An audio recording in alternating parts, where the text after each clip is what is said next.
Assalamualaikum warahmatullahi wabarakatuh.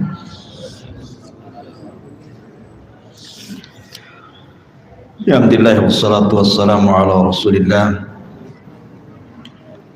wa ala alihi wa sahbihi wa mawalah wa la haula wa la quwwata illa billahi wa ba'du.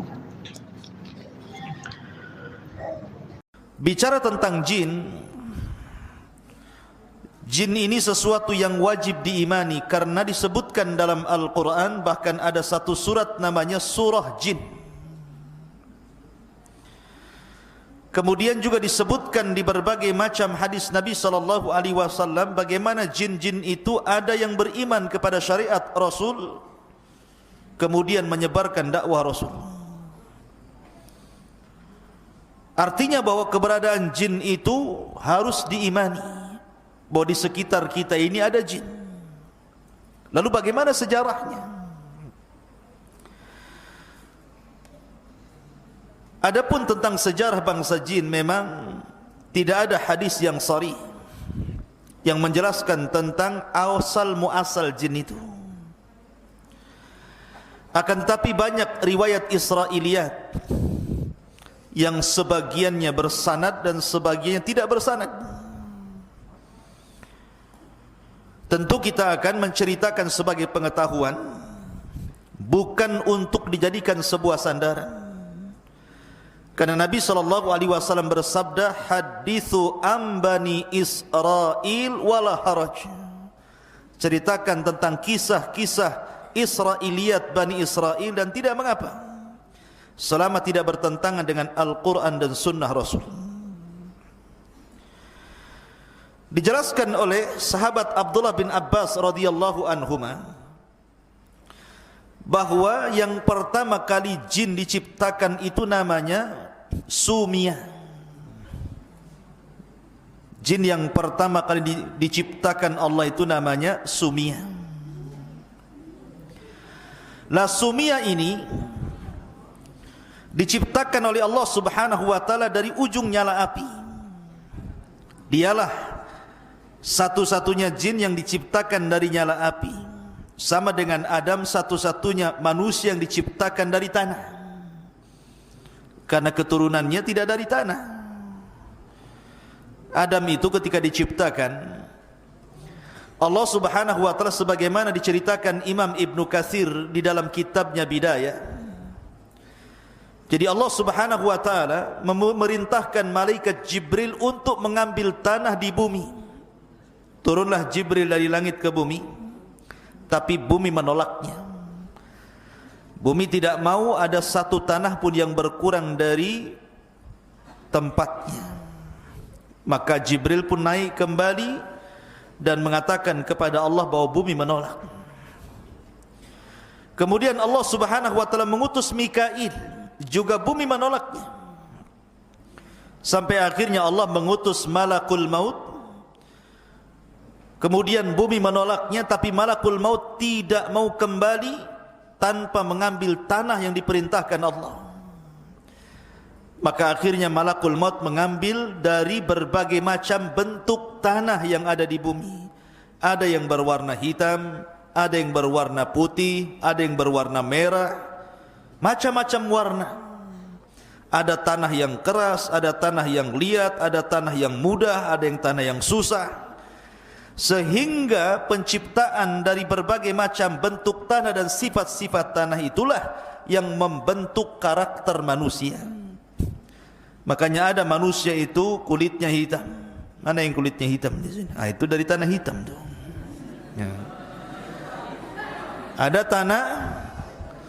Ada orang yang berkulit putih, mungkin dari tanah yang putih.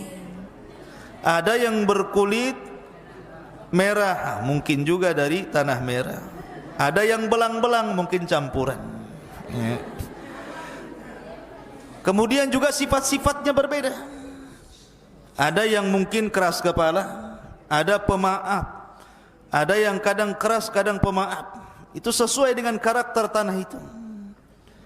Baru kemudian tanah itu diangkat ke langit, baru dibentuk Adam alaihi salatu wassalam. Jadi Satu-satunya manusia yang dibentuk dengan tanah itu hanya Adam saja.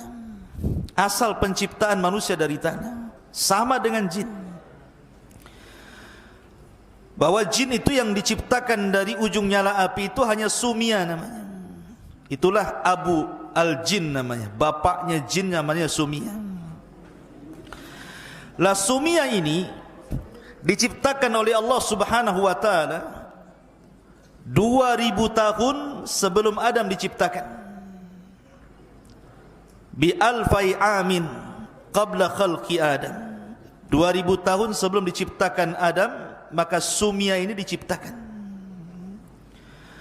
Lah ketika itu, setelah Allah menciptakan Sumia, bapaknya jin ini, maka Allah Subhanahu wa taala berfirman kepada Sumia, tamanna, berangan-anganlah engkau, mintalah sesuatu kepadaku. Maka kata Sumia, bapak jin ini mengatakan, atamanna an nara wa la nura wa an naghiba fi thara wa an yasira kahlana syababan. Kata beliau, kata bapaknya jin ini, kami hanya mengharap kepadamu ya Rabb, agar kami bisa melihat dan tidak bisa dilihat. Makanya jin itu bisa melihat kita, tapi kita tidak bisa melihat jin.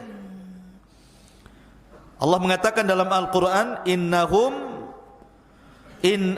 dalam Al-Quran gimana? Innahum yarakum min haitsu la tarawnahum.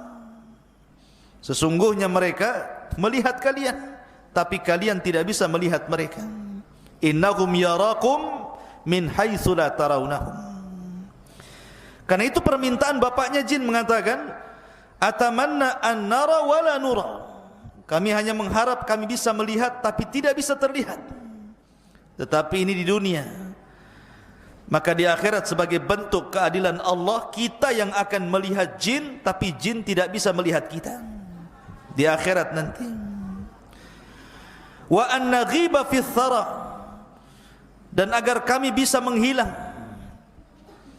di tengah-tengah padang pasir, enggak ada yang mampu melihat kami. Wa an yasira kahlana syaban, dan agar tetap muda terus dan tidak pernah tua. Itulah permintaan Sumia, bapaknya jin ini. Kemudian Allah Subhanahu wa taala berikan tempat di bumi. Diberikan tempat di bumi, wa askanahul arda man yasha'u fiha, terserah mau apa dia di bumi itu. Wa hakadha kanal jinnu awal man abadallaha fil ardi. Maka Sumia inilah jin yang pertama kali yang beribadah kepada Allah di permukaan bumi. Belum ada manusia di bumi. Bumi ini diciptakan oleh Allah untuk jin pertama kali. Akan tetapi setelah kemudian Sumia ini kemudian diberikan keturunan yang banyak oleh Allah Subhanahu wa taala, sampai akhirnya Sumia pun meninggal dunia. Maka datang generasi setelahnya. Lah generasi setelahnya ini tidak bersyukur kepada Allah. Mereka sudah diberikan nikmat oleh Allah Azza wa Jal untuk melihat dan tidak bisa terlihat. Diberikan oleh Allah usia yang panjang sehingga mereka tetap muda. Diberikan fasilitas di bumi dan seluruh kenikmatannya, mereka tidak bersyukur. Justru mereka itu malah menumpahkan darah dan saling membunuh sesama mereka. Makanya ketika Allah Subhanahu wa taala menciptakan Adam, kemudian Adam sudah berbentuk manusia, dibiarkan selama 40 tahun mengeras dan belum ditiupkan roh. Maka malaikat mengintip, ini Allah sedang menciptakan makhluk apa ini? Maka para malaikat pun kemudian datang kepada Allah dan mengatakan, ataj'alu fiha man yufsidu fiha wa yasfikud dima wa nahnu nusabbihu bihamdika wa nuqaddisu lak. Ya Rabb, apakah engkau akan menciptakan makhluk seperti jin yang suka menumpahkan darah, suka merusak bumi, sementara kami makhluk yang terus bertasbih memujimu dan senantiasa mensucikan namamu. Maka Allah subhanahu wa ta'ala bantah dengan mengatakan, inni a'lamu ma la ta'lamun. Aku lebih tahu tentang ciptaanku daripada kalian, kata Allah. Buktinya dari Adam lahir para nabi yang kedudukannya jauh lebih mulia dibandingkan para malaikat. Lah ketika malaikat mengatakan, apakah engkau akan menciptakan makhluk seperti orang yang sebelumnya, maksudnya jin yang sudah menumpahkan darah, merusak bumi, karena memang jin itu tabiatnya merusak bumi, menumpahkan darah. Makanya kemudian umatnya Sumia ini tidak bersyukur kepada Allah, dibalasnya nikmat dengan kekufuran. Maka dari situlah akhirnya terjadi peperangan antara malaikat dan juga bangsa jin. Tetapi riwayat peperangan antara malaikat dan bangsa jin ini tidak benar. Bagaimana mungkin malaikat berperang dengan jin? Kalau malaikat ingin berperang dengan jin, satu malaikat saja bisa mengalahkan semua manusia dan jin. Malaikat apa? Malaikat maut. Semua bisa dicabut nyawanya sama dia. Ya.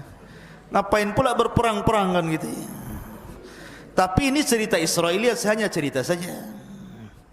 Di situ dicantumkan bahwa malaikat perang bersama melawan jin. Akhirnya jin ditangkepi, ya, sebagiannya kemudian dilempar ke juzur, ke daerah-daerah yang dipenjara di hutan-hutan, di lautan-lautan, dipenjara oleh malaikat. Lah dari situ dalam cerita Israiliyat itu, dalam satu kisah, setelah kemudian para malaikat mentertibkan bangsa jin dan sebagiannya dipenjarakan di hutan-hutan belantara, maka ada anak jin yang masih kecil itu dibawa naik oleh malaikat, kemudian hidup di langit. Lah jin kecil ini, anak kecil ini, jin yang masih kecil yang dibawa oleh malaikat ke langit itu namanya Azazil namanya. Ya. Azazil inilah yang kemudian dibawa ke langit, dididik oleh malaikat sampai dia besar. Akhirnya dia beribadah kepada Allah, puasa, solat, zikir, macam-macam. Dan Allah subhanahu wa ta'ala kuasakan kepada Azazil untuk menjadi penguasa langit dunia. Jadi Azazil menjadi penguasa langit dunia, diserahkan kekuasaan langit dunia sama Azazil. Jadi inilah cerita yang kita akan kisahkan. Jin yang saleh tapi tersesat, dialah Azazil. Anak kecil, jin kecil yang dibawa malaikat ke langit, kemudian dididik menjadi dewasa, akhirnya menjadi ahli ibadah, taat kepada Allah, hidup di alam para malaikat, kemudian diserahkan kekuasaan untuk menguasai langit dunia. Maka itulah satu-satunya jin yang paling soleh kala itu. Ada juga yang mengatakan, riwayat yang lain tentang Israiliyat, bahwa ketika Allah subhanahu wa ta'ala menciptakan jin, kemudian jin ini rusak betul, rusak luar biasa, suka menumpahkan darah. Maka Allah subhanahu wa ta'ala utus dari kalangan mereka seorang jin yang saleh, mungkin dari kalangan manusia itu seperti para nabi, namanya Azazil, dipilih oleh Allah untuk menjadi pembaharui bangsa jin, supaya mentertibkan bangsa jin, kemudian didukung oleh kekuatan para malaikat. Sama seperti Rasul dalam perang Badar dibantu oleh malaikat sehingga Allah menangkan peperangannya, ataupun dalam perang Khandaq seperti malaikat menolong Rasul di Khandaq, akhirnya dimenangkan peperangannya, dan perang-perang lainnya, dan berhasil kemudian memenjarakan jin-jin yang jahat. Dari sebab kegemilangan keberhasilan Azazil mentertibkan bangsa jin, sebagai bentuk kebaikannya Allah angkat Azazil dari bumi ke alam malaikat, bahkan menjadi khazanatul jannah, menjadi bendaharawan sorga yang memelihara sorga. Itu kisah Israiliyat sekali lagi ya. Seperti itu kisahnya. Lah, setelah kemudian Ajazil ini berada di alam malaikat, hidup bersama para malaikat, beribadah layaknya malaikat. Makanya kemudian ada khilaf di antara ulama. Ajazil ini sendiri nama Israiliyat, tidak ada dalam Quran Sunnah. Tapi itulah jin yang paling soleh ketika itu. Sehingga para ulama mengatakan, apakah Ajazil ini, jin iblis ini, bagian daripada malaikat ataukah dia bagian daripada jin? Maka karena hidup di malaikat, di alam malaikat masalahnya. Tetapi ulama menguatkan bahwa Ajazil itu bukan malaikat, tetapi jin. Berdasarkan Al-Quran, Allah mengatakan, kana minal jinni fa fasaqa an amri rabbi. Ajazil itu bagian daripada jin yang berbuat fasik kepada perintah Allah. Singkat cerita bahwa Ajazil hidup dengan para malaikat, beribadah layaknya malaikat, menjadi jin yang paling soleh. Sampai pada waktunya Allah subhanahu wa ta'ala ingin menciptakan makhluk yang berbeda, bukan malaikat, bukan juga jin, manusia. Maka Allah subhanahu wa ta'ala menciptakan manusia, kemudian disebut Adam. Kenapa Adam? Karena diciptakan dari adim. Adim itu tanah yang ada di bumi, maka makhluk itu disebut Adam alaihi salatu wassalam. Lah ketika Allah subhanahu wa ta'ala menciptakan Adam itu, Allah beri 4 kelebihan. Kenapa? Menghindari supaya jin jangan sombong. Ajazil itu jangan sampai sombong. Kelebihan pertama, Adam itu diciptakan oleh kedua tangan Allah. Khalaqtu biyadai, aku ciptakan Adam dengan tanganku. Yang kedua, wa nafakhtu min ruhi, yang meniupkan ruh ke jasad Adam Allah sendiri, bukan malaikat yang diutus untuk meniupkan ruh. Kemudian yang ketiga, asjadalahul malaikah, Allah perintahkan seluruh malaikat sujud kepada Adam.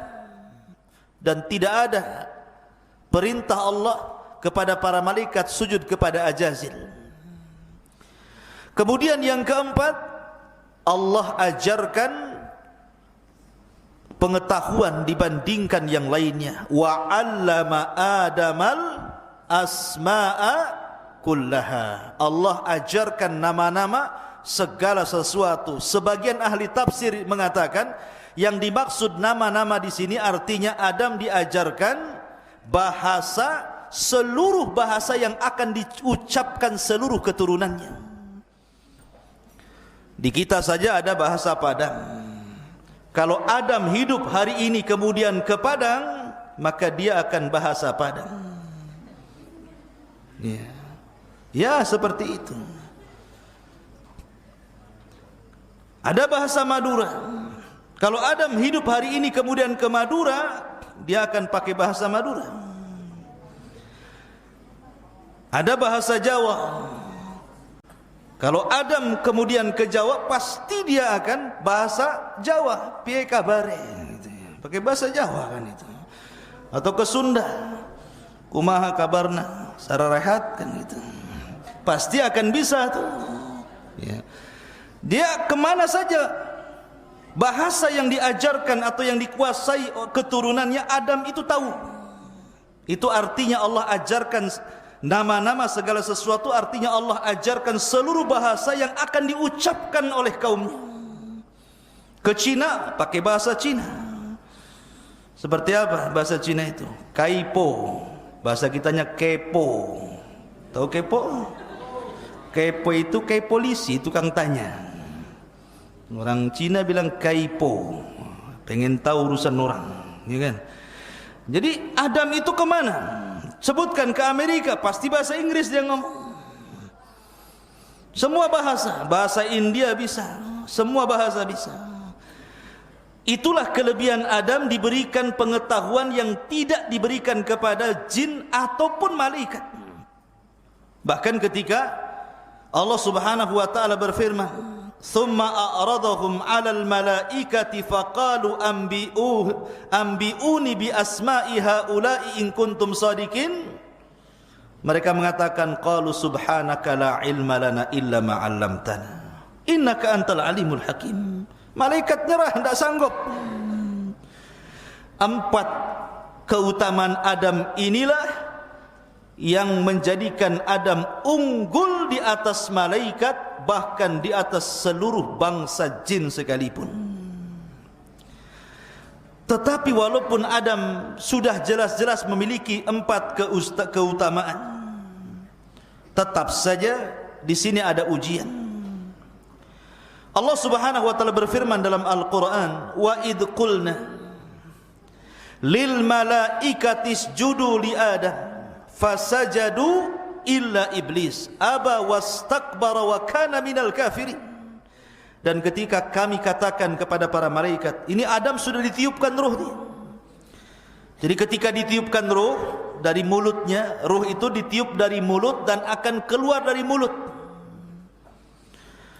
Ketika ruh sampai saja di kerongkongan, tiba-tiba Adam bersin, hacih, bersin. Maka Adam dikatakan oleh Allah, katakan ya Adam, alhamdulillah. Maka Adam mengucapkan alhamdulillah. Maka Allah mengatakan yarhamuka rabbuk. Makanya sunnah, kalau antum bersin baca alhamdulillah, yang mendengar jawab yarhamukallah. Kemudian ketika ruh sudah sampai di tangan, belum sampai di kaki, Adam melihat buah-buahan, maunya diambil saja, pada ruhnya belum sampai ke kaki itu. Udah lapar, dia pengen makan. Maka dari situ manusia menjadi umat yang terburu-buru. Allah mengatakan dalam Al-Quran, khalaqnal insana min ajal. Kami ciptakan manusia terburu-buru. Kalau ingin hari ini, kalau bisa hari ini nampak di hadapannya. Itulah manusia. Ketika betul-betul ruh sampai di kaki, maka Allah Subhanahu wa taala berfirman kepada Adam, ya Adam, idhhab ila haula'il malaika. Pergi kau temui para malaikat itu. Maka Adam pun kemudian menemui para malaikat. Kemudian ucapkan ya Adam, assalamu alaikum. Maka Adam pun mengucapkan assalamu alaikum, dijawab malaikat wa alaikum salam. Maka Allah mengatakan fa innahu tahiyyatuka wa tahiyyatu ummatika min ba'dik. Itulah salam penghormatan dirimu dan salam penghormatan umat setelahmu. Makanya assalamu alaikum menjadi sebuah salam yang menjadi syariat kita. Ketemu assalamualaikum, waalaikumsalam. Ya. Lah setelah itu kemudian Allah kemudian memerintahkan seluruh malaikat. Lah ketika itu Ajazil ada di situ. Ajazil itu ada di antara malaikat.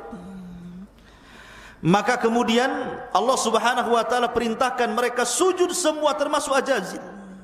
Semua malaikat sujud kecuali Ajazil. Apa yang menjadikan Ajazil tidak mau sujud? Aba wastakbara wa kana minal kafirin. Enggan, sombong, termasuk orang kafir. Kenapa bisa enggan dan sombong? Karena sebelumnya Ajazil ini, ketika Adam masih mengeras belum ditiupkan ruh, itu suka jalan-jalan nengok-nengok. Kadang dipegangnya patung Adam itu, masuk dari lubang telinga, keluar dari lubang hidung. Masuk dari lubang hidung, keluar dari lubang mulut. Kemudian ditepuk-tepuk pula ada suara. Makanya Allah mengatakan min salsalin kal fakhar. Fakhar itu suara. Maka kemudian kata Ajazil, ini makhluk yang lemah ini, karena berongga masalahnya. Maka dia pun mengatakan di hadapan patung Adam yang belum ditiupkan roh, la in sullitu alayya la uhlikanna wa la in sullitu alayya la u'siyanna. Kalau Allah serahkan makhluk ini kepadaku, ku buat dia hancur. Kalau Allah serahkan makhluk ini kepadaku, ku buat dia maksiat kepada Allah. Dari sini hasad muncul. Maka hasad itu penyakit pertama di bumi dan penyakit pertama di langit. Ini yang menjadikan aba wastakbara wa kana minal kafir, itu penyakit hasad iblis itu. Makanya dia enggan, dia sombong, akhirnya dia kufur. Padahal kurang apa coba, Ajazil itu hidup di alam malaikat, sudah dikasih nikmat yang banyak loh, kok bisa kufur dia? Masyarul muslimin yang dimuliakan Allah Azza wa Jalla. Akhirnya kemudian Ajazil pun ketika sudah enggan tidak mau sujud kepada Adam, maka akhirnya dia pun berusaha untuk menghilangkan nikmat yang Allah anugerahkan kepada Adam. Ketika ditanya oleh Allah, "Ma mana'aka alla tasjud lima khalaqtu biyadai?" Wahai iblis, wahai Ajazil, kenapa kau tidak mau sujud kepada makhluk yang kuciptakan dengan tanganku? Maka iblis mengatakan apa? Ajazil mengatakan apa? Ana khairum minhu, khalaqtani min nari wa khalaqtahu min tin. Saya lebih baik ya Rabb, kau ciptakan dia dari tanah, aku ciptakan kau dari api. Ini kias fasid namanya, kias batil. Kenapa? Siapa bilang tanah lebih baik dibandingkan api, lebih baik dibandingkan tanah? Tanah itu lebih baik dibandingkan api. Dengan tanah bisa bangun rumah, dengan tanah bisa berkebun, dengan tanah bisa bercocok tanam, dengan tanah bisa beternak, macam-macam. Api bisa apa? Api itu hanya membakar saja, ngancurin orang, ngancurin rumah, ngancurin bangunan. Ini kias batil namanya. Ya. Maka yang pertama kali mengkias batil itu ya iblis ini. Lah dari situlah Allah kemudian melaknat Ajazil. Sejak dilaknat itulah dia menjadi iblis. Ya. Menjadi iblis.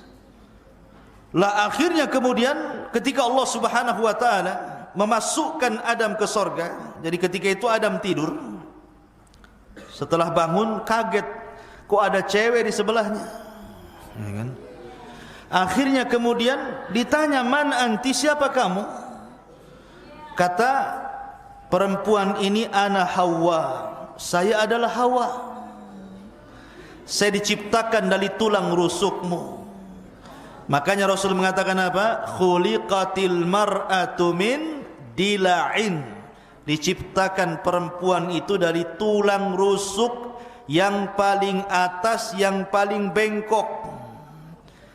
Kalau dipaksa diluruskan, patah dia. Kalau dibiarkan tetap bengkok, kata Rasul. Makanya nanti nih, antum kau keluar ke sini, kemudian menikah, dapat istri, kewajiban antum apa? Harus meluruskan.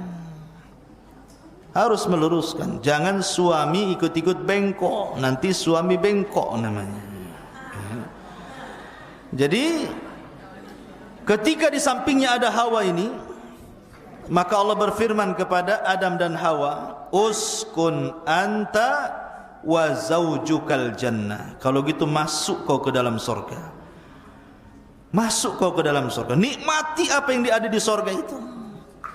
Di surga itu nikmat yang luar biasa. Mala ainun ra'at, kenikmatan tidak bisa dilihat mata, wala udhunun sami'at, kenikmatan tidak bisa didengar telinga, wala khatara ala qalbi bashar, kenikmatan yang terlintas dalam pikiran pun tidak bisa. Saking nikmatnya. Kurang apa nikmat surga itu? Allah uji Adam, kau boleh makan buah-buahan di situ, kau boleh minum dari berbagai macam jenis minuman di situ, tapi tolong wala taqraba hadhihi syajarah, jangan dekat satu pohon ini. Itu saja. Ribuan pohon kau ambil buahnya, tapi yang satu pohon ini jangan kau dekat-dekat. Iblis tahu kelemahannya. Ketika itu iblis berada di luar sorga, sudah tidak bisa lagi masuk ke sorga karena sudah dikeluarkan dari sorga. Kemudian Allah buat jaga sorga dengan para malaikat. Iblis tidak bisa masuk. Rupanya Allah takdirkan ada binatang berbentuk ular yang boleh keluar masuk sorga dan tidak dihalau malaikat. Dari sini maka akhirnya iblis pun bekerja sama dengan ular itu untuk masuk ke dalam surga. Ular ini pula kemudian terpengaruh dengan iblis tadi, akhirnya iblis sembunyi di rongga ular, masuklah berhasil ke dalam surga. Makanya ketika nanti iblis turun ke dunia, kemudian membuat istana di tengah lautan, maka dijaga oleh ular-ular di situ. Berdasarkan beberapa riwayat, ya. Maka akhirnya setelah masuk ke dalam surga, Allah tahu, tidak mungkin Allah tidak tahu. Kenapa Allah tidak cegah? Karena Allah itu idza arada syai'an ahya asbabah. Kalau menghendaki sesuatu pasti akan dihidupkan sebabnya.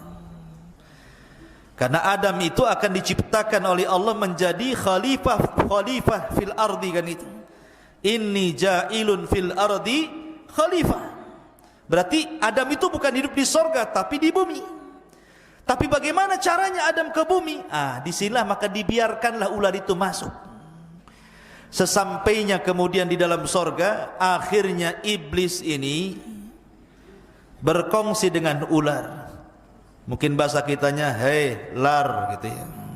Ular, kau kasih was-was lah si Hawa tuh, biar aku yang ngadepi Adam, katanya.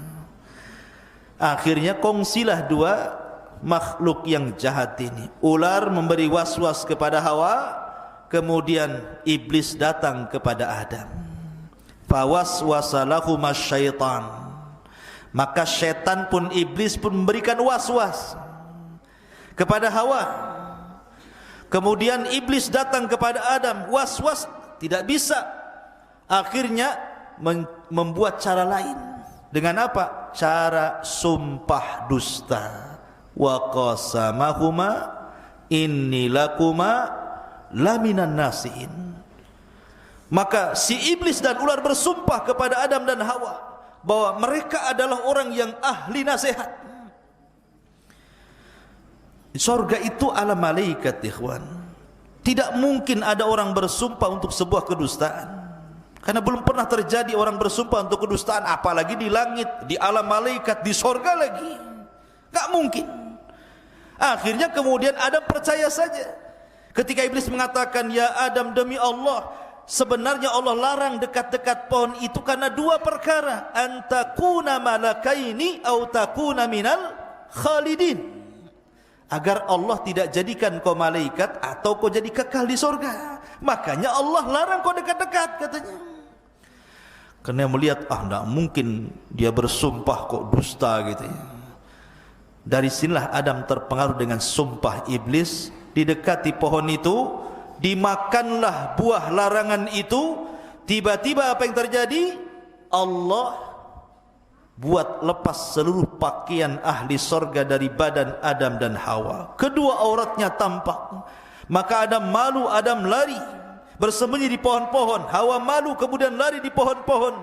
Tapi Allah mengatakan, mau kemana hendak kau pergi wahai Adam? Kau mau sembunyi di mana? Maka Adam hanya mengatakan, tidak ya Rabb, aku tidak bersembunyi.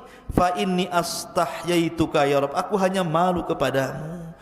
Dari kejadian inilah Allah berfirman, ihbitu minha jami'a. Keluar kalian. Hei Adam, hei Hawa, hei iblis, hei ular, keluar kamu dari surga ini. Maka akhirnya mereka diletakkan di bumi. Ada yang mengatakan iblis diturunkan di Basra. Kemudian ular diturunkan di Asbahan. Kemudian Adam diturunkan di Urdun, di India sana.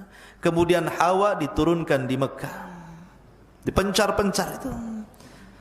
Akhirnya bertahun-tahun Hawa mencari Adam, Adam mencari Hawa. Berjumpalah di sebuah bukit yang kemudian hari ini disebut Arafah.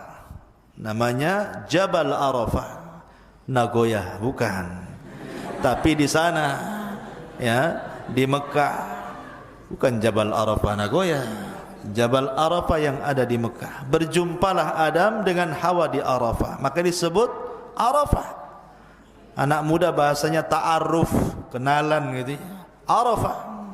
Ya. Maka dari situlah Adam melihat Hawa, Hawa melihat Adam. Berbahagialah keduanya dipertemukan. Maka sepakat keduanya bertobat kepada Allah. Dan kalimat yang pertama diucapkan keduanya, Rabbana zalamna anfusana wa illam taghfir lana wa tarhamna lanakunanna minal khasirin. Inilah kalimat pertama yang diucapkan di bumi.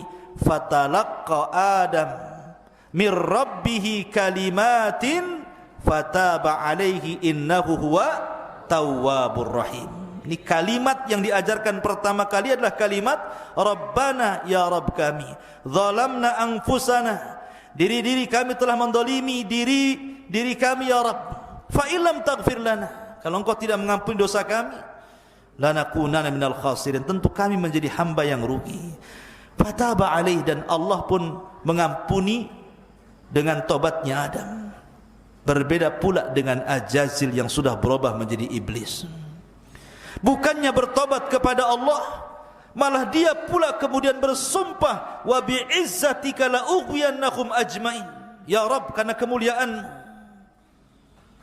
Dalam ayat yang lain, fabima aghwaitani, karena engkau sudah membuat aku sesat. Celaka nih kata-kata iblis. Dia yang mau sesat, kenapa pula Allah yang membuat dia sesat? Dia mengatakan fabima aghwaitani. Gila si iblis ini. Fabima aghwaitani, karena engkau sudah menyesatkan aku. Seolah-olah yang menyesatkan, yang dia mau sendiri sesat gitu ya. La ughwiyannahum ajmain, saya akan sesatkan semua turunan si Adam itu. Akhirnya dari sinilah genderang perang terjadi, dimulai antara kubu Adam dan kubu iblis CS.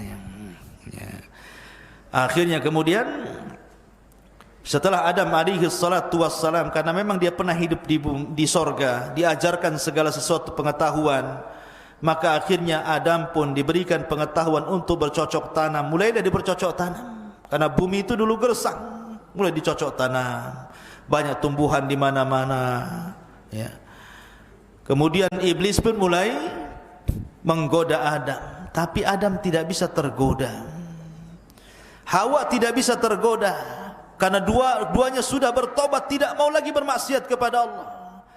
Karena tidak bisa menggoda Adam, tidak bisa menggoda istrinya, akhirnya iblis menunggu-nunggu keturunannya. Ketika Hawa melahirkan 20 kali, sekali melahirkan selalu kembar, perempuan laki-laki.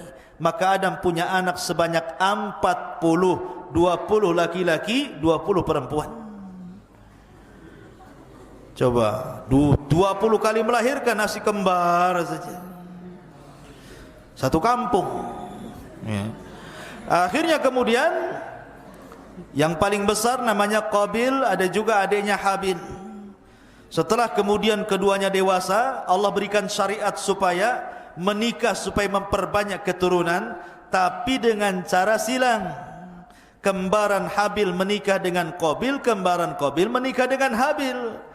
Rupanya iblis ada kesempatan, ini kesempatanku untuk menggoda turunan Adam. Datanglah dia kepada Qabil. Bil, kau tengok tuh kembaran si Habil tuh, cantik enggak?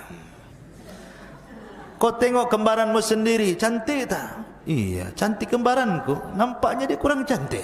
Mulai dikasih was-was di situ. Dari sini dia tolak dan mengatakan kepada ayahnya, wahai ayahanda, aku tidak mau menikah dengan kembaran si Habil itu. Saya mau menikah dengan kembaran saya sendiri. Adam itu bukan ayah diktator. Dia berdoa lagi kepada Allah Azza wa Jalla, bagaimana cara menyelesaikan pertikaian saudaranya ini. Dari sini Allah syariatkan apa? Disyariatkan untuk berkurban. Allah mengatakan, watslu alaihim naba abnai Adam bil haq idh qarraba qurbanan fatuqabbila min ahadihima wa lam yutaqabbal minal akhar qala la aqtulannak qala innama yataqabbalu Allahu minal muttaqin. Katakan ya Muhammad, ceritakan tentang dua kisah anak Adam yang keduanya berkurban untuk mencari pasangan. Allah terima yang satu dan Allah tolak yang lain.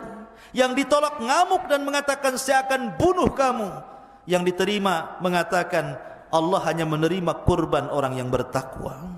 Sepakat ahli tafsir bahwa ayat ini bicara tentang Qabil dan Habil. Maka ketika kurbannya ditolak, setan datang lagi dan mengatakan, Bil, itu rekayasa ayahmu saja tuh. Udah ngotot saja. Akhirnya kemudian diberikan was-was ke telinga Qabil untuk menyelesaikan masalah, kau bunuh saja abangmu tuh. Masuklah was-was lagi untuk membunuh babangnya. Terang-terangan dia ngomong di hadapan abangnya dan mengatakan, la aqtulannak, saya akan bunuh kamu. Tetapi karena Habil ini sifatnya mirip dengan Adam, bahkan kalau seandainya Habil hidup tentu dia akan jadi nabi setelah Adam. Dia mengatakan, la imbasatta yadaka litaqtulani ma ana bibasiti yadiya ilaika liaqtulak inni akhafullah. Kalau kau memang hendak membunuhku, bunuh saja, tapi aku tidak akan membunuhmu, aku takut kepada Allah. Rupanya ini bukan gertak sambal nih. Bukan gertak sambal balado ya. Ini betul-betul gertak sambalnya ini. Ketika suatu ketika Habil tidak pulang-pulang, Adam pun mengatakan, Qabil, di mana abangmu? Tolong cari. Kok tidak pulang, sudah sore ini? Maka Qabil pun mencari Habil.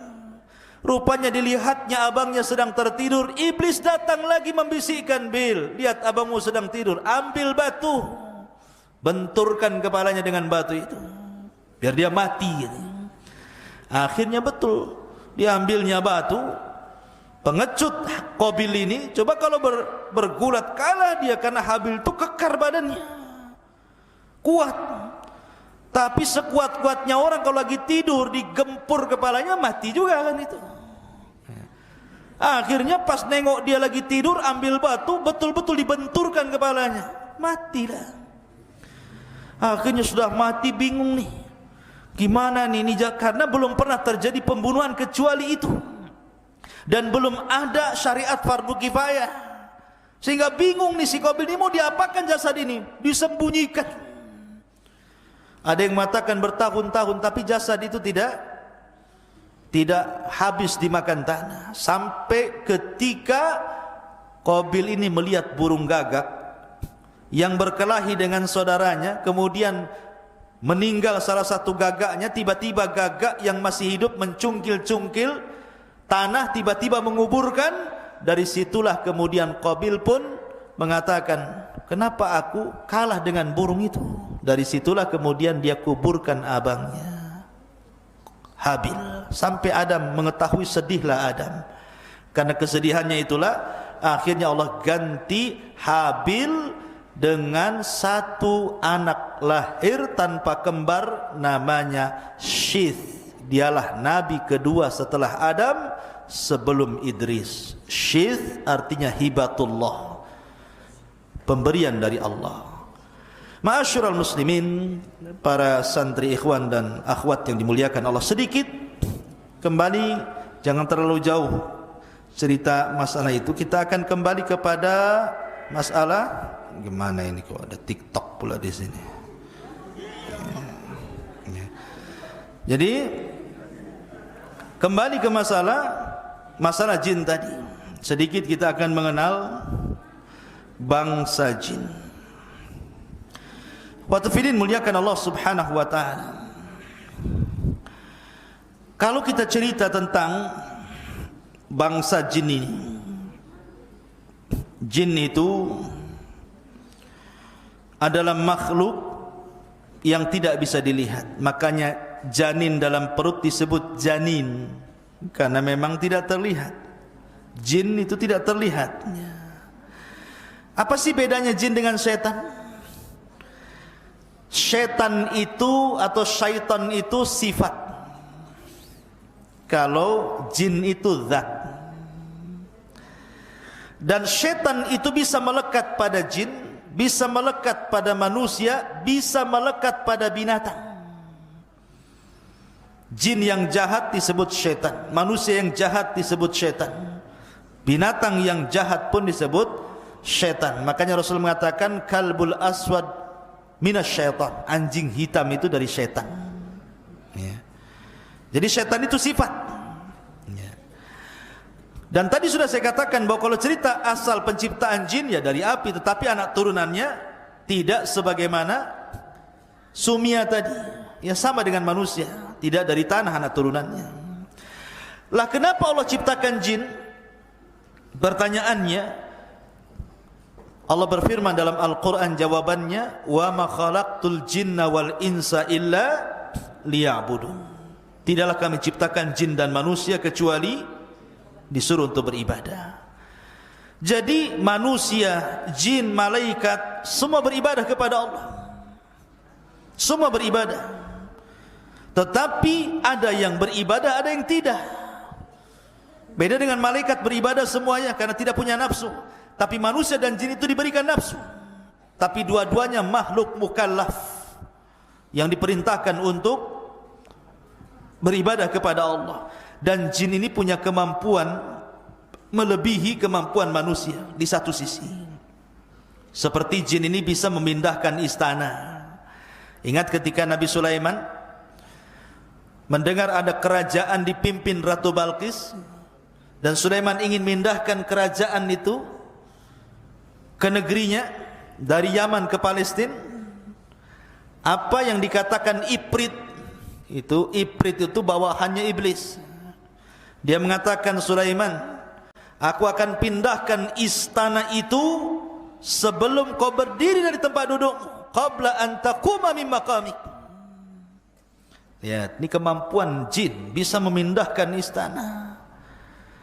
Kalau hanya nyolong uang di celengan lebih mudah bagi jin. Ya, kalau antum hilang uang di lemari berarti ada jin yang ngambil. Jin dari manusia. Ya. Jadi jin itu bisa ngambil dari memindahkan barang. Nah, itu jin. Ya. Maka antum jangan jadi jin suka mindah-mindahin uang dari lemari kawannya. Ya kalau dipindahin, kalau diambil kan masalah. Lebih jin dibandingkan jin jadinya. Ya. Jadi dia memiliki kekuatan luar biasa. Kemudian juga bisa tasyakul. Tasyakul itu bisa beralih rupa. Jin itu bisa menjadi manusia. Makanya ada cerita di kampung-kampung saya itu, dulu pernah dapat cerita di kampung saya di Majalengka sana. Ada preman, ketua preman, lomba minuman keras campur spertus. Antum tahu spertus? Ya. Minuman keras campur spertus. Kemudian dicampur pil BK. Antum tahu pil BK? Pil untuk anjing gila tuh. Jadi tua dicampur spertus, dicampur pil BK. Dicampur spertus, dicampur pil BK. Diminum, anjing saja mati apalagi orang. Ya. Mati nih preman ini. Rupanya kawan-kawan premannya selama seminggu tidak ada yang berani keluar rumah. Rupanya preman takut hantu. Kemudian cerita-cerita katanya kepala premannya hidup lagi. Di mana tuh? Tuh sering nongkrong di jembatan. Berarti bukan si tampan jembatan itu ya. Di situ. Lah sekarang pertanyaannya, mungkinkah orang yang sudah mati hidup lagi? Kita katakan tidak mungkin, mustahil. Tetapi pertanyaan, siapa yang nongkrong di jembatan itu? Maka sebagian para ulama, boleh jadi itu jin korin namanya. Setiap manusia itu ada korin. Ada korin dari malaikat, ada korin dari jin. Lah jin korin itulah yang terkadang tasyakul orang yang sudah mati, karena dia kawan orang ini sebelum matinya, jadi dia bisa tasyakul persis wajahnya seperti dia untuk menakut-nakuti manusia. Jadi jin itu bisa tasyakul, bisa berbentuk anjing, terkadang tasyakul seperti anjing hitam, terkadang juga berbentuk seperti kucing hitam, terkadang seperti gagak, terkadang seperti keledai, terkadang seperti kuda, macam-macam.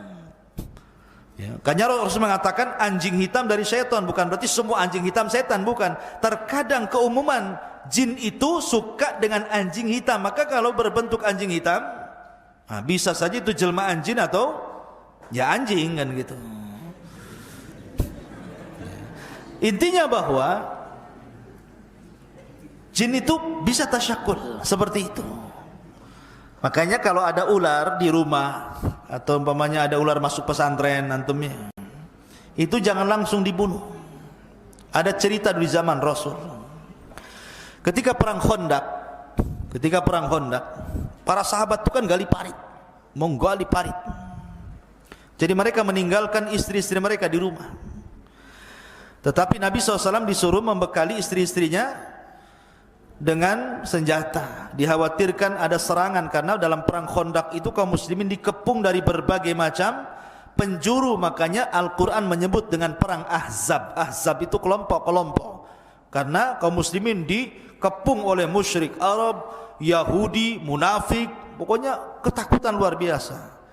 Maka istri-istri mereka dibekali pentungan atau senjata untuk mementung apalah kalau ada musuh. Rupanya ada seorang sahabat, istrinya itu di rumah mendapati ada ular.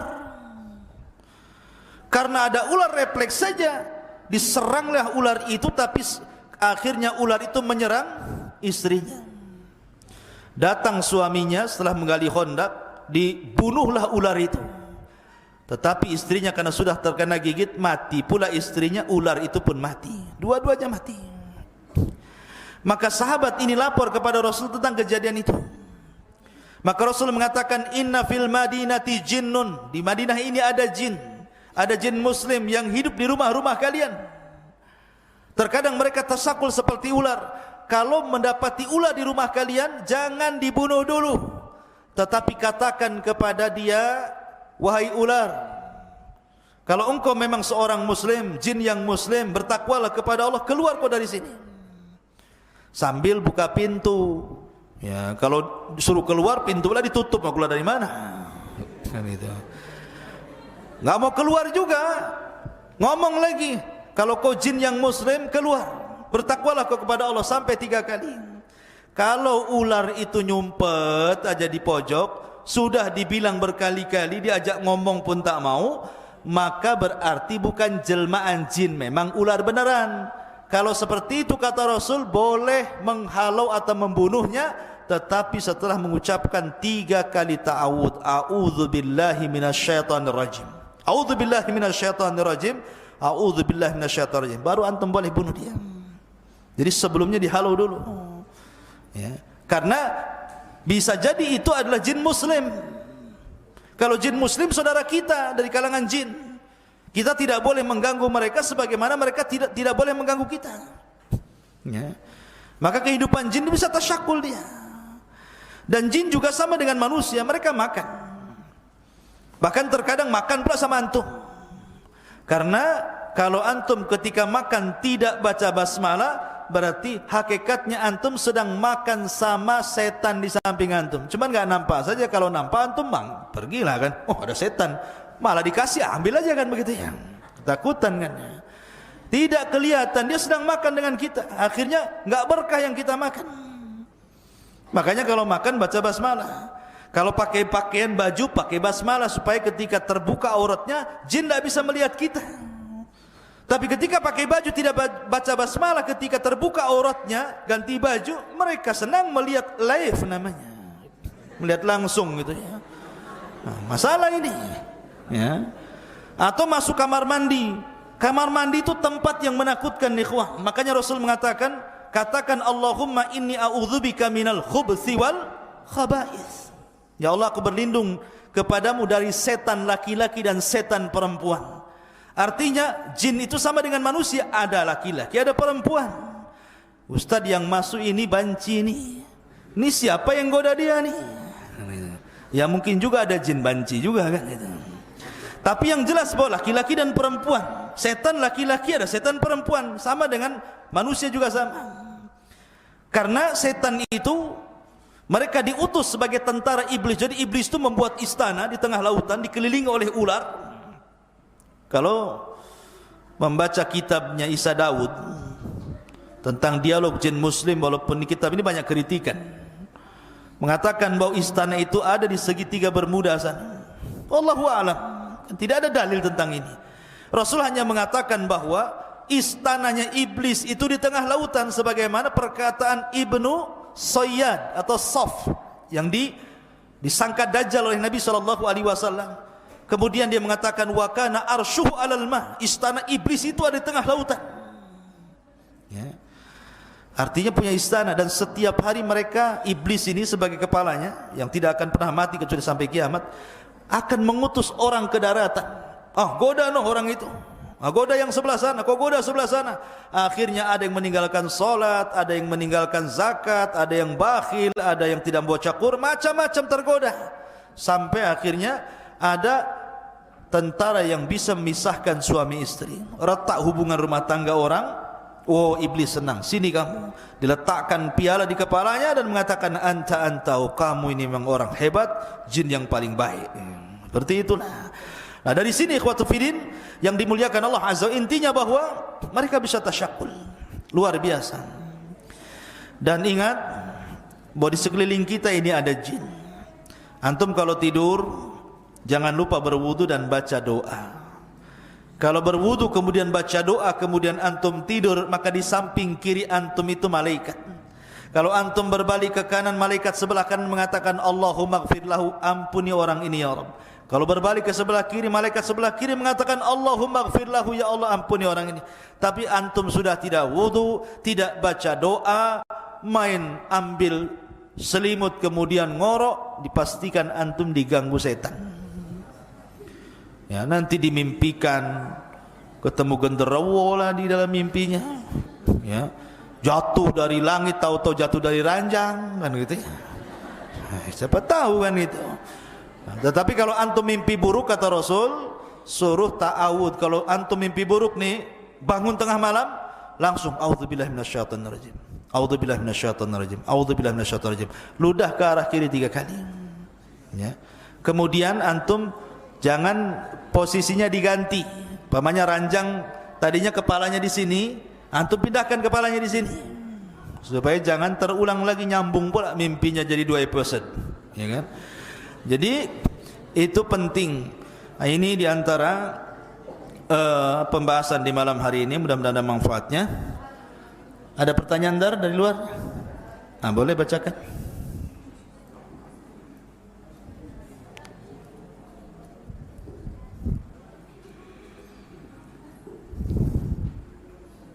Bismillah, Assalamualaikum Ustaz. Waalaikumsalam. Kenapa setiap kita ke rumah kosong yang lama atau tempat sepi, kita punya rasa takut, padahal kita tak bisa melihat gitu? Iya. Berarti yang bertanya penakut. Takut kepada setan itu apakah syirik? Tidak. Karena setan itu, jin itu, maksudnya jin yang jahat yang kita sebut setan atau iblis, anak buah iblis, itu sama dengan kita takut kepada orang jahat. Pamannya antum takut sama preman, takut dibunuh, takut dipalak, wajar, rasa takut itu tabiat.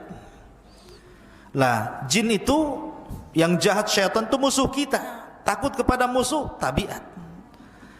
Boleh-boleh saja, syirik tidak. Takut kepada setan bukan syirik. Itu tabiat, memang manusia terkadang diberikan rasa takut. Tetapi takut itu jangan berlebihan. Yang menjadikan takut berlebihan menjadi syirik itu kalau seandainya rasa takut itu kemudian akhirnya dia datang ke dukun, kemudian berbuat hal-hal yang tidak ada contohnya. Oh, katanya setan takut bumbu dapur, diambilnya garam, cabai, lemparnya, sayang kan gitu. Ya. Ataupun kemudian diladeni. Jangan diladeni, kata Rasul. Kalau lewat ke sebuah tempat, adik-adik ya, kemudian kok rasanya merinding, maka ucapkan bismillah. Bismillah gitu saja. Pengen ke kamar mandi, malam-malam mau kencing, tak ada kawan pula kan itu kan. Nah, kemudian kok agak takut, baca bismillah. Bismillah, tapi jangan di kamar mandi bacanya. Ya, bismillah gitu. Jangan diladeni. Maksud diladeni apa? Umpamanya ini ada bayangan, ada gerak-gerak. Hei, siapa itu? Bukan. Saya di sini, kamu di mana? Bukan begitu. Itu diladeni, tidak boleh kayak gitu. Ataupun ambil pasir, lempar pula. Siapa itu? Kena orang pula nanti. Ya. Itu jangan diladeni. Ya, jadi kalau seandainya orang lewat kemudian takut, wajar. Makanya kenapa Rasul mengatakan apabila engkau lewat di sebuah tempat yang menyeramkan, ucapkan a'udzu bikalimatillahi tammati min syarri ma khalaq. Jadi antum kalau takut kemana, baca itu. Malam-malam kan mau ke masjid sini, mau ke asrama sana, takut, baca a'udzu bikalimatillahi tammati min syarri ma khalaq.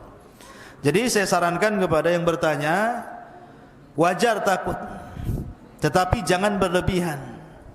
Bacalah doa-doa yang diajarkan Nabi SAW, atau bacalah kalau memang tidak hafal doa, baca ayat muawwidhataini, qul a'udzu birabbil falaq, qul a'udzu birabbin nas, sambil jalan gitu ya. Maka insyaallah itu bisa mengurangi rasa takut. Kemudian belajar tauhid, jangan takut kecuali kepada Allah. Taib, apa lagi? Jazakumullah khairan Ustaz. Ini pertanyaan kedua Ustaz. Iya. Kalau hakikatnya manusia tidak bisa melihat jin, bagaimana dengan anak indigo yang merasa mampu melihat jin? Anak indigo, atau dengan kata lain yang menguasai lebih daripada 5 panca indera, sebenarnya dia bukan anak ajaib, tapi anak kesurupan ya. Anak indigo itu harus diruqyah. Sering kita melihat di internet, kalau kita klik gambar setan, kan, keluarlah gambar-gambar setan itu. Ada yang bertanduk lah, bertaring lah, kan, hidungnya panjang, ada yang pesek pula, kan, itu macam-macam bentuknya, kan. Maka dustakan, nggak ada yang bisa melukis setan, nggak ada ceritanya setan selfie itu, nggak ada. Nggak ada. Pamannya antum lagi cetek, tahu-tahu kok di kameranya kok ada makhluk.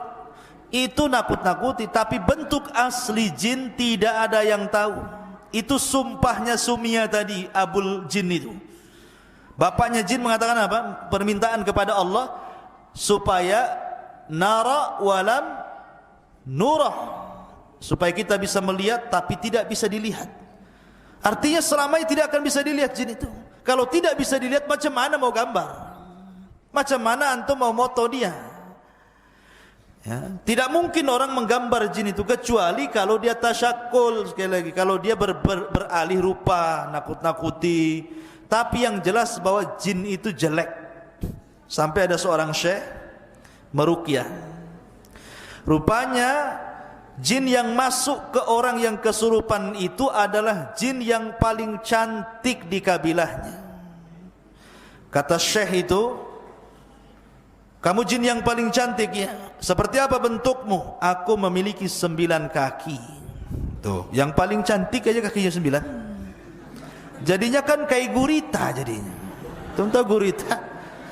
Ya. Jadi itu jin tuh jelek, ngapain kawin sama jin? Ya.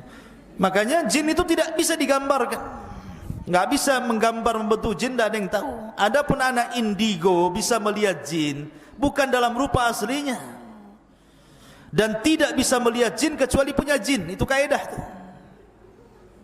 Kalau dia punya jin bisa melihat jin, tapi tidak dalam bentuk aslinya. Karena dalam bentuk asli itu Allah tegaskan dalam Al-Quran, innahum yarakum min haitsu la tarawnahum. Mereka melihat kamu, kamu tidak mampu melihat mereka. Ya. Kecuali mereka itu apa? Tasyakul tadi, masuk ke bayang-bayang. Setan kan sengaja nakut-nakuti kita apa? Masuk jadi bayang-bayang. Kadang-kadang nengok gorden kok melayang-layang, padahal ada kipas tuh disangka setan. Ya kan? Masuk ke suara, kemudian kok atap gembrang-gembreng, padahal ada angin, gitu kan. Masuk ke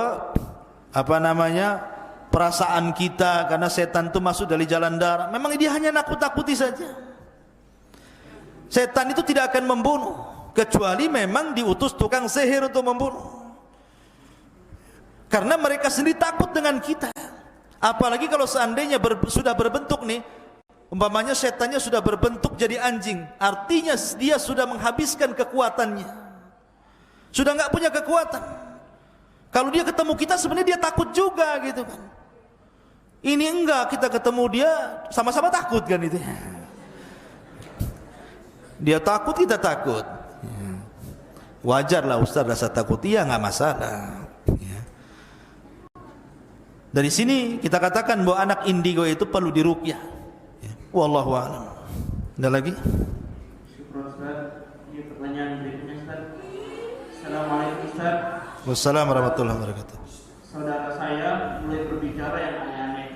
Dia mulai dengan berbicara tentang beberapa ramalan dan tidak berbicara dengan seorang pun.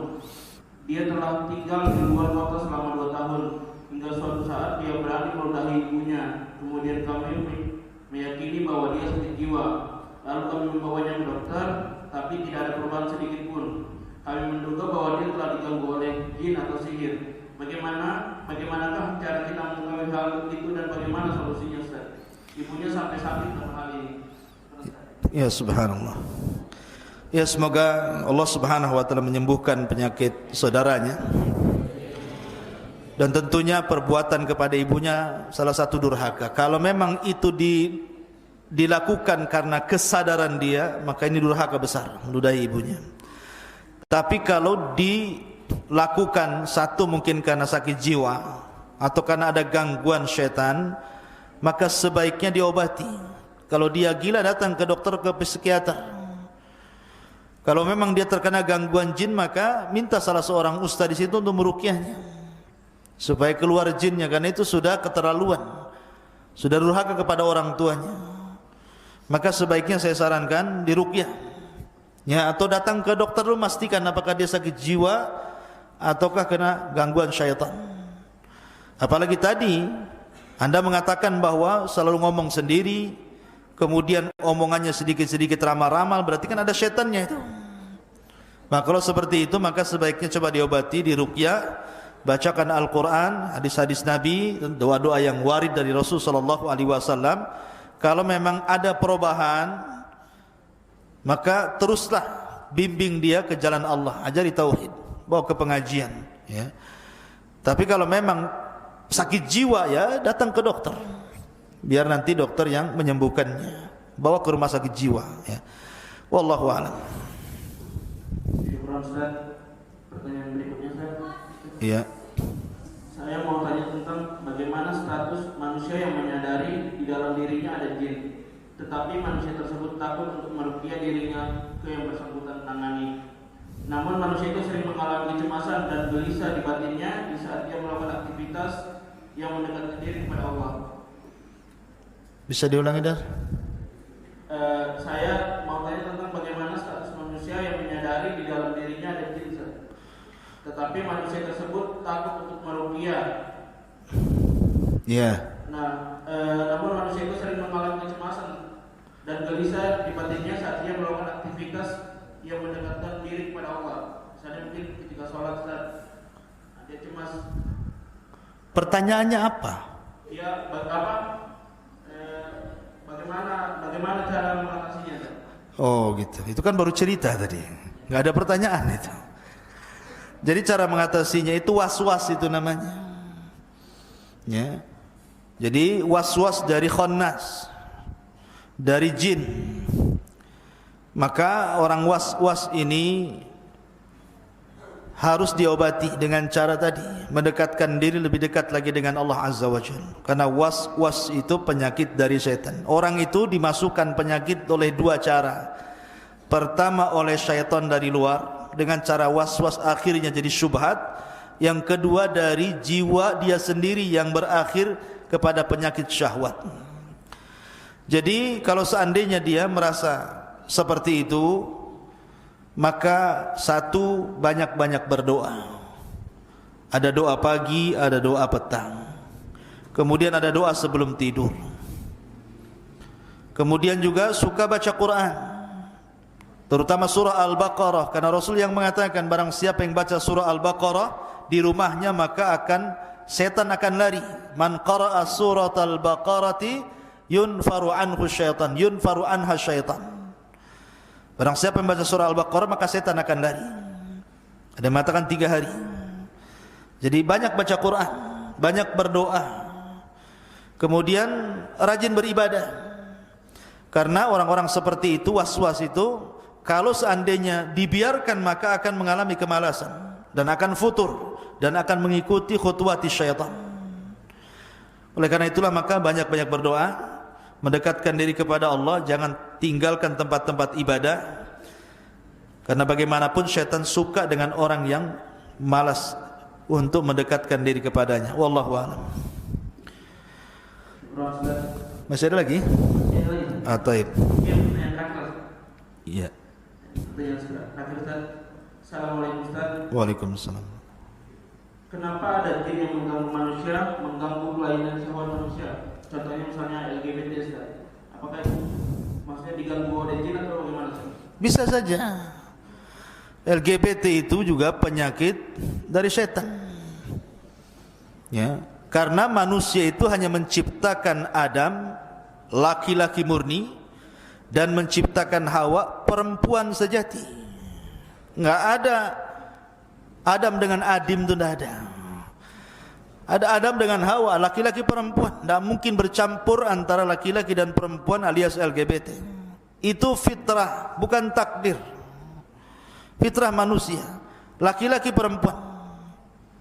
Makanya Islam melarang, tidak boleh laki-laki menyerupai perempuan, perempuan menyerupai laki-laki. Seperti di zaman sekarang ini kan banyak itu perempuan menyerupai laki-laki. Pakaian lepis untuk laki-laki dipakai perempuan.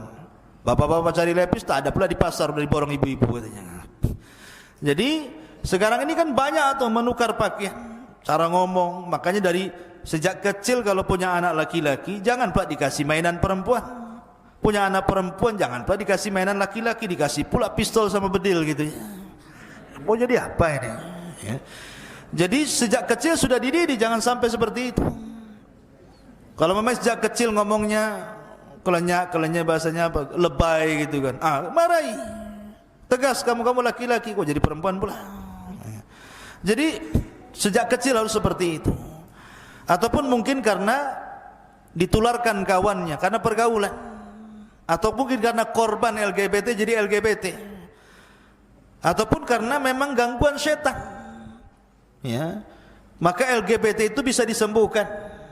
Itu penyakit itu bisa disembuhkan. Karena bagaimanapun LGBT itu ngeri, itu penyakit yang pernah diidap oleh kaumnya Nabi Nuh. Sampai Allah adab negeri Sodom itu, diangkat satu sayap Jibril mengangkat negeri Sodom sampai ke langit, dihujani meteor, hempaskan lagi ke bumi sehingga hari ini menjadi laut mati. Itulah hukumannya. Kalau hidup negeri Islam kan gitu ya. Alhamdulillah hidup negeri Indonesia tidak ada diterapkan hukum Islam, artinya masih ada kesempatan bertobat. Bagaimana caranya? Banyak berdoa, kembalikan kepada fitrahnya. Kalau anda seorang laki-laki, jangan kemudian meniru sifat-sifat perempuan. Atau minta diruqyah. Minta diruqyah, coba diruqyah. Ya. Bisa diruqyah itu. Dengan cara apa? Terus menerus ada terapi. Atau kemudian datang ke psikiater, ke dokter juga. Bagaimana caranya? Mungkin dia trauma apa gitu ya. Dan yang lebih daripada itu, berdoalah kepada Allah supaya Allah memberikan hidayah dan taufik kepada anda. Wallahu a'lam bishawab. Subhanakallahumma bihamdika asyhadu an la ilaha illa anta astaghfiruka wa atubu ilaik. Allahu ta'ala. Assalamualaikum warahmatullahi wabarakatuh.